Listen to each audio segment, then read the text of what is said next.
Bonjour à tous et merci de nous rejoindre pour notre émission spéciale consacrée à l'innovation agricole. Nous sommes ici au parc du Retiro, au cœur de Madrid, capitale de l'Espagne. Ce pays de 46 millions d'habitants est entré en 1986 dans l'Union européenne, provoquant une certaine crainte de ses partenaires sur sa puissance agricole, car la moitié de sa superficie est occupée par l'agriculture.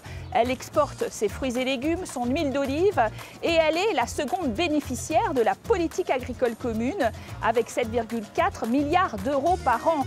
Alors ce pays très sec tente de relever les défis du changement climatique grâce à l'innovation agricole. Nous le verrons à travers nos reportages et en allant à la rencontre de grands invités, dont Madame la ministre de l'Agriculture.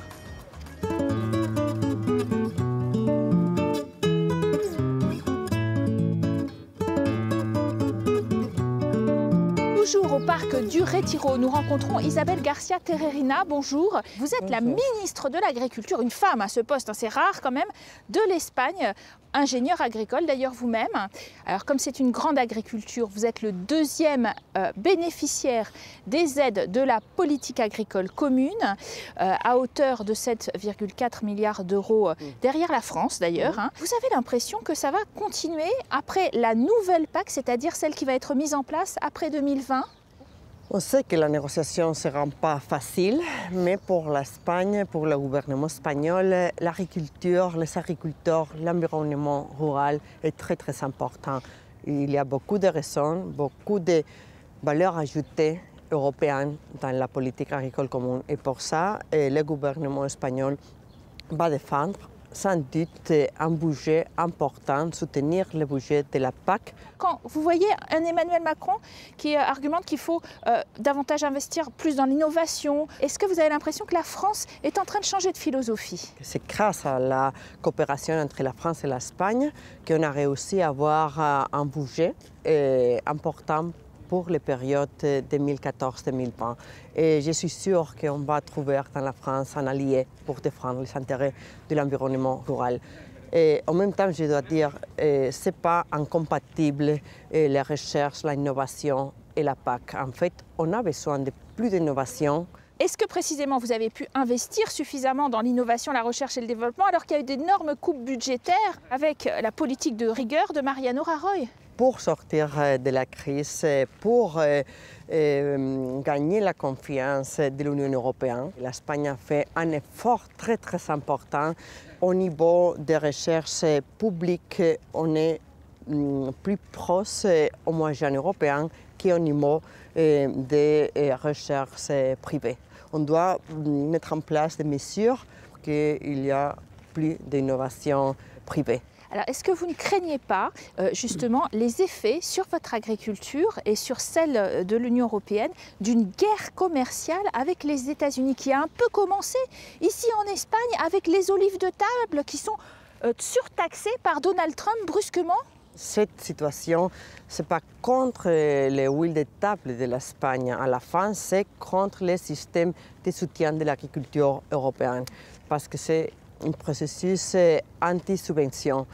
Il faut dire que l'Union européenne, depuis 2003, on a adapté la politique agricole commune de telle manière que nous sommes préparés pour quelles que soient les négociations dans le cadre de l'Organisation mondiale du commerce, parce qu'on n'a pas aucune distorsion sur le commerce international.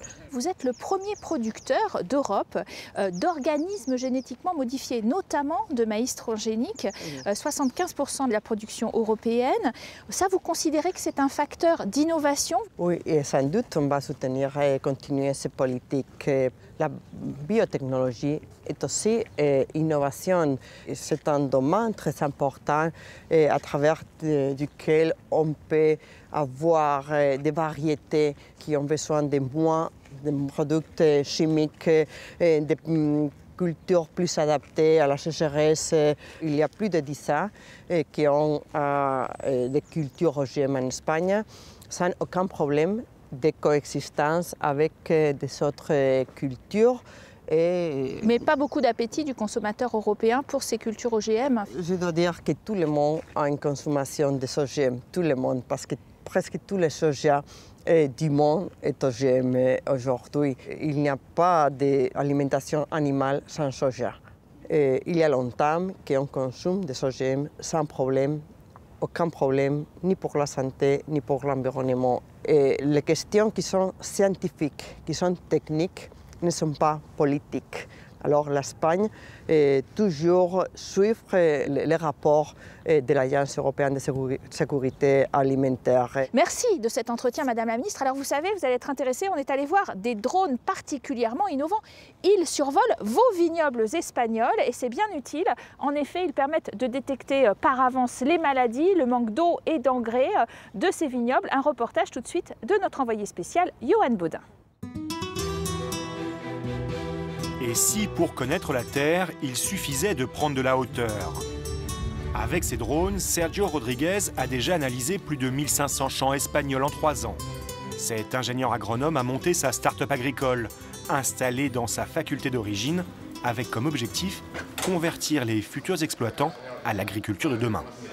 Ça rajoute une matière aux élèves. Ils se rendent compte qu'il y a une agriculture de précision qui est en train d'arriver. Eux se forment à l'agriculture traditionnelle et maintenant, ils peuvent aussi sortir dans les champs et se retrouver à travailler avec des drones et des satellites. Sergio emploie désormais 7 personnes à plein temps, dont 2 basées dans la Silicon Valley pour développer l'intelligence artificielle au service des données récoltées en Espagne. Le chiffre d'affaires de son entreprise a triplé l'an passé. La technologie est constamment moins chère. Il y a 3 ans, cet équipement coûtait 25 000 €, drones et capteurs inclus. Donc c'était difficile de proposer nos services à ces prix-là pour une exploitation. Mais ça a beaucoup baissé. Maintenant, les capteurs sont à 3 000 € et 8 000 pour le drone.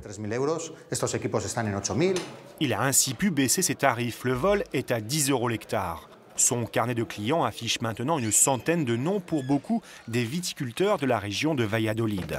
L'État, via la PAC, a investi 7 millions d'euros pour une montée en gamme des vignobles espagnols. On a essayé de s'implanter dans les endroits les plus stratégiques d'Espagne. Ici, avec toutes ces caves à vin qui sont parmi les plus connues du pays. C'est sans doute pour nous parmi nos meilleurs axes de travail, pour avoir des produits de qualité et des vins excellents. Ce domaine est le meilleur client de Sergio. 200 hectares de vignes, les propriétaires veulent déceler tous les secrets de leur terroir. Là, c'est une caméra multispectrale qui fait des photos d'un point à l'autre, régulièrement, de façon à tracer les lignes.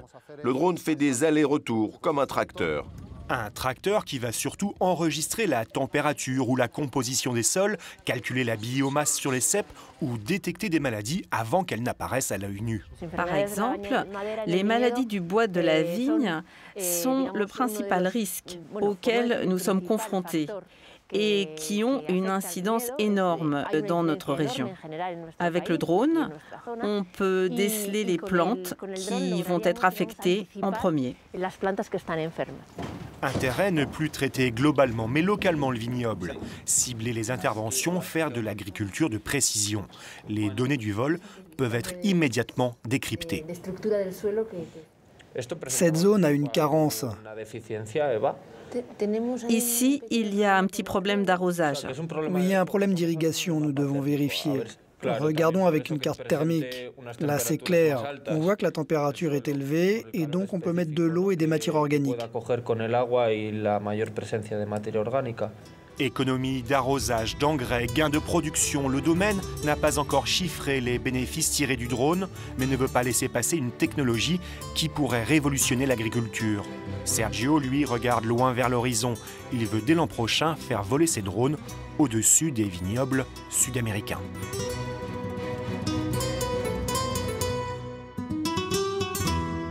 Et pour continuer, nous allons à la rencontre d'un nouvel invité, Thomas Garcia Azcarate, bonjour. Bonjour. Vous êtes chercheur au CNRS espagnol et on est dans une oliverie parce que c'est la première oliverie mondiale, l'Espagne.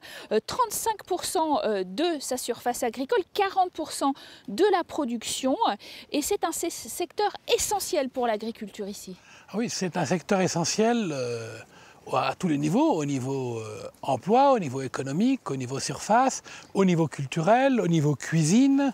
C'est une de nos identités nationales depuis les Romains. Alors justement, pour en savoir plus sur cette huile d'olive, cet olivier, nous avons interrogé deux spécialistes. Il faut savoir que l'oliveraie traditionnel est en train de vivre un moment difficile. Sans l'aide de la PAC et des subventions, qui représentent pour cette oliveraie 25% de son revenu, alors pour cette oliveraie traditionnelle, qui comprend de 70 à 80 arbres par hectare, qui est pratiquement alimentée par les eaux de pluie, ça ne serait pas possible, ça ne serait pas exploitable.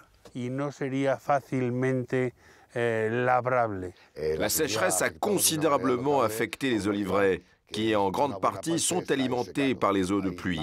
Sur les 2,5 millions d'hectares consacrés à l'oléiculture en Espagne, il y a plus d'1 million d'hectares qui sont alimentés par les eaux de pluie.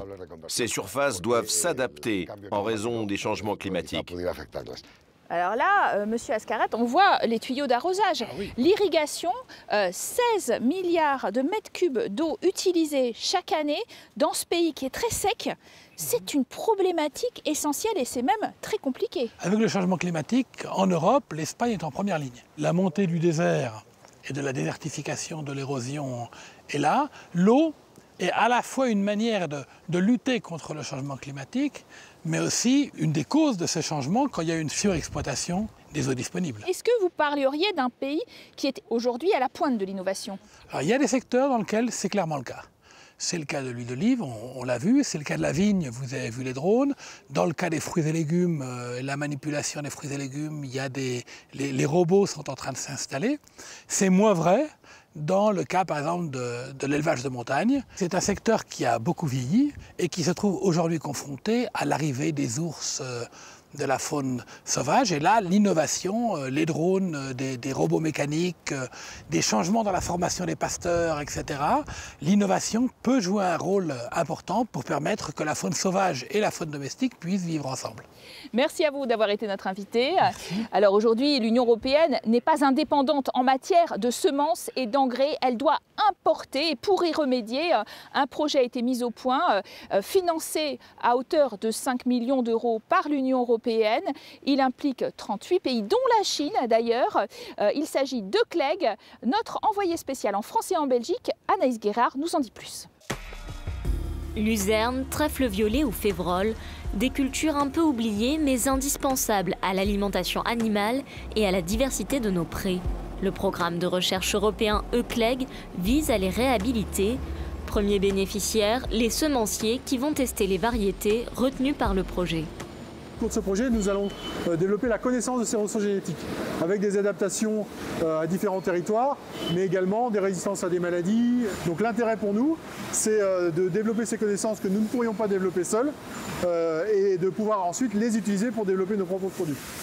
Des variétés plus performantes, mieux adaptées, mais qui ne seront pas commercialisées avant une dizaine d'années. Car ECLEG prépare ces jours-ci les premières plantations. L'INRA de Lusignan est le site pilote pour la Luzerne. Ces graines sont prêtes à être expédiées à travers toute l'Europe. On a déjà préparé 2 lieux d'essai à semer ici à Lusignan et puis un autre en Serbie où on va étudier les 400 variétés de luzerne qu'on a choisies. Et ici, vous voyez la préparation des sachets pour envoyer dans 3 autres lieux en Grande-Bretagne, à Trubsko en République tchèque et à Store-Dinge au Danemark. Ces cultures seront testées en plein champ, sous serre, mais aussi en laboratoire. On élève les folioles de chaque plante pour faire de l'extraction d'ADN. L'objectif, l'amélioration génétique pour créer à terme des variétés plus productives, mais aussi plus écologiques. On est basé sur un modèle économique lié au fait que le soja il est pas cher et ça c'est la vision d'hier. C'est-à-dire quand vous prenez seulement la dimension économique et le prix du soja, vous ne prenez qu'une des composantes et vous n'intégrez absolument pas les dimensions environnementales. car le soja transgénique d'outre-Atlantique est l'aliment roi de nos étables. 70% des protéines végétales consommées en Europe sont importées. Ça provient principalement du Canada, du Brésil, de pays étrangers. Et ce qui est importé est principalement destiné à la consommation animale. Voilà pourquoi il y a un intérêt pour la culture du soja dans les pays européens, car elle peut aussi être utilisée pour la consommation humaine. Du soja sans OGM, sans coût de transport, et pas que du soja, cette nouvelle façon de produire des protéines pourrait séduire les industriels, mais aussi les agriculteurs. Les multiples plantes fourragères sont de retour, car elles permettent aussi d'enrichir les sols en y fixant l'azote. Il a été démontré que vous pouvez maintenant obtenir de très bonnes récoltes avec le trèfle violet sans avoir besoin d'apporter beaucoup d'azote. Il n'a pas besoin d'engrais azotés supplémentaires. C'est donc en fait un moyen peu coûteux de produire des protéines sur sa ferme.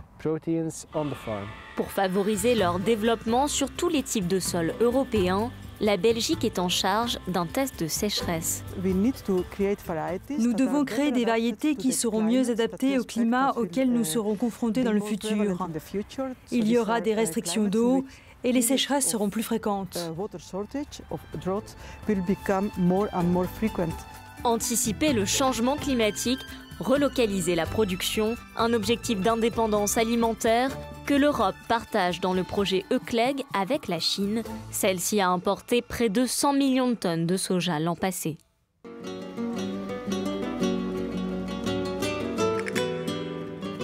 C'est ici devant Tolède, en Castille-la-Manche, la patrie de Don Quichotte, que nous refermons cette première page consacrée à l'innovation agricole en Espagne. Et nous vous donnons rendez-vous dans quelques minutes, beaucoup plus au nord de l'Europe, pour voir que la recherche et le développement en matière d'agriculture progressent aussi. À tout de suite, juste après la pause.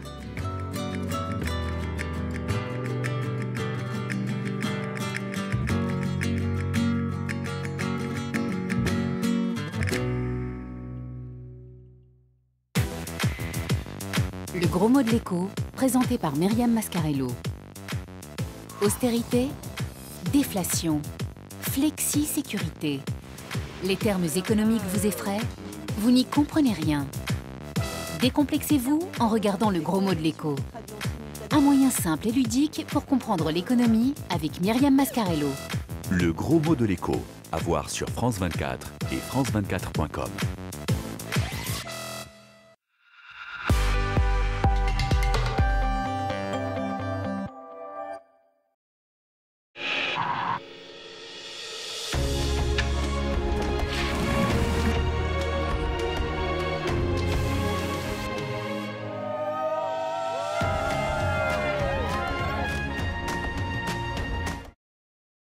Chérie, ça va pas? T'inquiète pas, ça va aller. Vous ne soignez pas votre famille comme ça.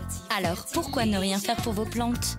Avec Fertiligène, débarrassez votre jardin des insectes nuisibles et protégez-le efficacement. Fertiligène. Votre jardin a besoin d'amour et de Fertiligène. For a second there, I thought you disappeared. It rains a lot this time of year. We both go together if one feels around. No, no. And I miss you. Des salles de bain modulables pour tous les espaces et à prix bas. C'est toute l'année chez Castorama. Castorama, ensemble on peut tout faire. Rêver d'ailleurs. De nouveaux horizons. Piloter de nouveaux projets, cultiver ses talents. Nouvelle-Aquitaine, oser l'esprit nouvelle vague.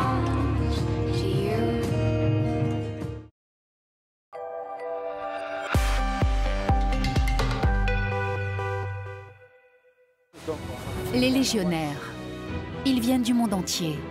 Ils servent un pays qui n'est pas le leur. Ils apprennent à se battre, à vivre ensemble, à faire corps. Mais qui sont réellement ces hommes? Pour les comprendre, nos reporters les ont suivis au cours d'une de leurs missions au Mali. Ne manquez pas ce reportage, Légion étrangère, l'exception française, à voir sur France 24 et france24.com. L'entretien de l'intelligence économique, présenté par Ali Laïdi. Chaque semaine, Ali Laïdi vous invite dans les coulisses des batailles économiques. Au cœur de la guerre économique, il décrypte avec son invité les stratégies commerciales des entreprises et des États, là où tous les coups sont permis.